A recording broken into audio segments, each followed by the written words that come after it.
every manipulation technique and how to combat it explained. Someone says to you, "I just thought you cared more than that." And you feel it, this sudden wash of guilt. You weren't even doing anything wrong. That's it. But now you're apologizing. Now you're rearranging your plans. Now you're doing exactly what they wanted. You weren't convinced. You were maneuvered. Here's the disturbing part. You probably didn't even notice it happening.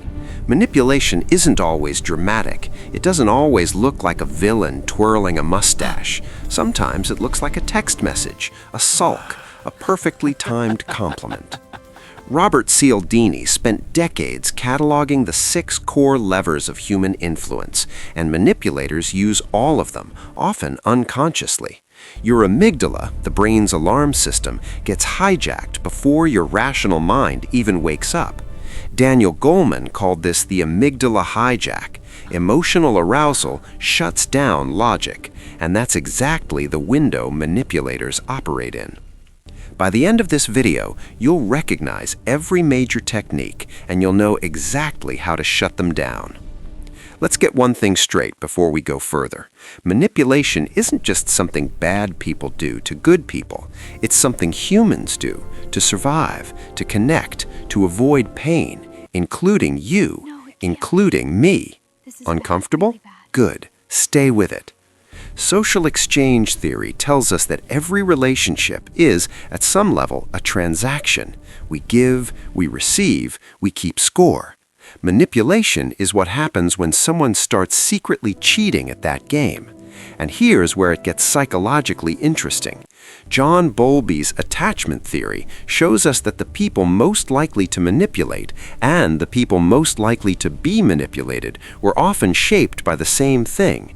Early relationships where love felt conditional, where you had to earn safety, where emotional need became a bargaining chip. The Dark Triad researchers, Paulhus and Williams, identified Machiavellianism as a stable personality trait, a cold, strategic view of people as pieces to move. But most manipulation isn't Machiavellian. Most of it is learned, desperate, human. Now, here's the turn that makes people uncomfortable. What if the person manipulating you doesn't know they're doing it? Theory of mind, our remarkable ability to model what others are thinking and feeling, is supposed to build empathy, but it can be inverted, used to predict vulnerabilities.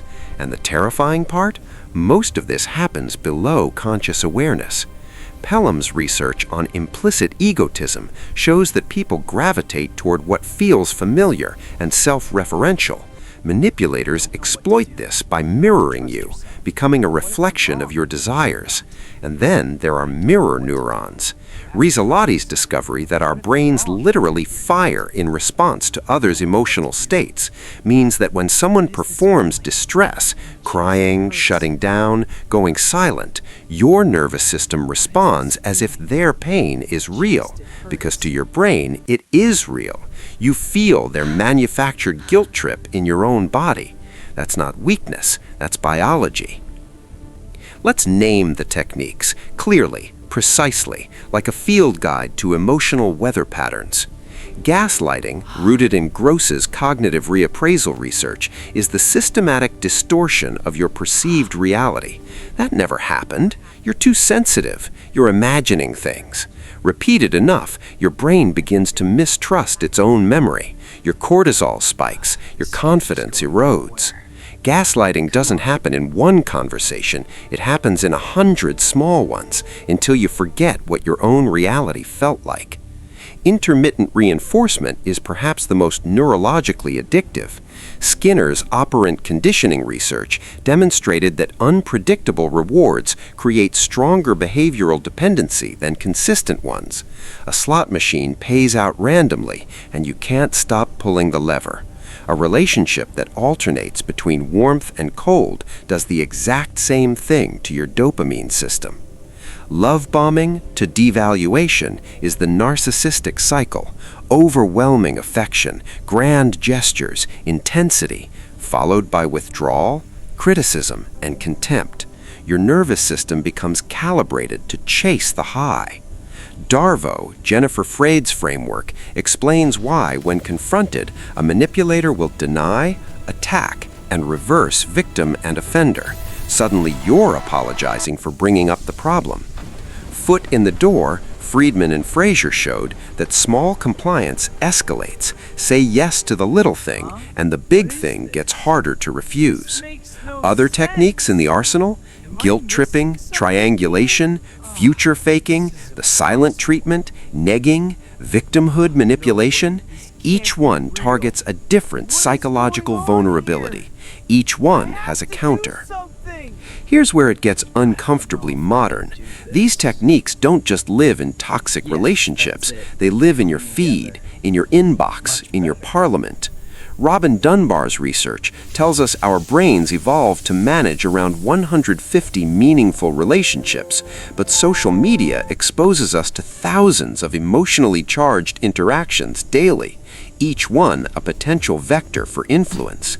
Influencers use parasocial manipulation, a concept rooted in Horton and Wohl's 1956 research on one-sided emotional bonds. You feel like you know them. They leverage that intimacy to sell you things, products, ideologies, insecurities. Political fear-mongering is a mass amygdala hijack. Dopamine dysregulation from notification loops mirrors intermittent reinforcement exactly. Wolfram Schultz's dopamine research shows that your brain treats an unread notification like an unpredictable reward. The platform is the manipulator. Generationally, boomers were manipulated through authority and obligation. After everything I've done for you. Millennials through scarcity and comparison. Everyone else is succeeding. Gen Z through identity and belonging. If you don't agree, you're part of the problem. Different levers, same machine. We're living in a strange cultural moment. Therapy language has gone mainstream. Words like gaslighting, narcissist, trauma bond, they're in casual conversation, in TikTok captions, in breakup texts. That's progress, but there's a shadow side. Emotional intelligence research from Salovey and Mayer tells us that recognizing manipulation requires genuine self-awareness, not just vocabulary. And cortisol dysregulation studies show that trauma survivors develop hypervigilance, scanning for manipulation even in safe relationships. The tool becomes the wound. When everyone is a narcissist, nobody is. When every disagreement is gaslighting, the word loses its teeth right when you need it most. Weaponized psychology literacy is real. Knowing the terms doesn't automatically mean you're using them accurately. The goal isn't a checklist, it's clarity. So what do you actually do with all of this? First, name it. The moment you can label a technique, that's intermittent reinforcement. You break the spell. Psychological reactance, Brehm's 1966 research, shows that when we consciously recognize a threat to our autonomy, we instinctively resist. Knowledge is the trigger. Second, respond, don't react.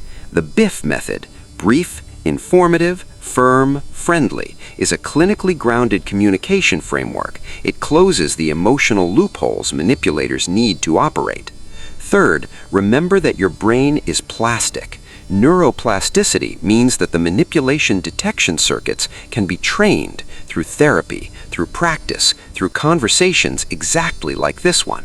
Self-determination theory reminds us that autonomy is a core human need, not a luxury, a birthright. You don't need to become paranoid, you need to become clear. If this gave you language for something you've been living without words for, share it with someone who needs it. And if you want to go deeper into how your psychology shapes your relationships, subscribe. We're just getting started.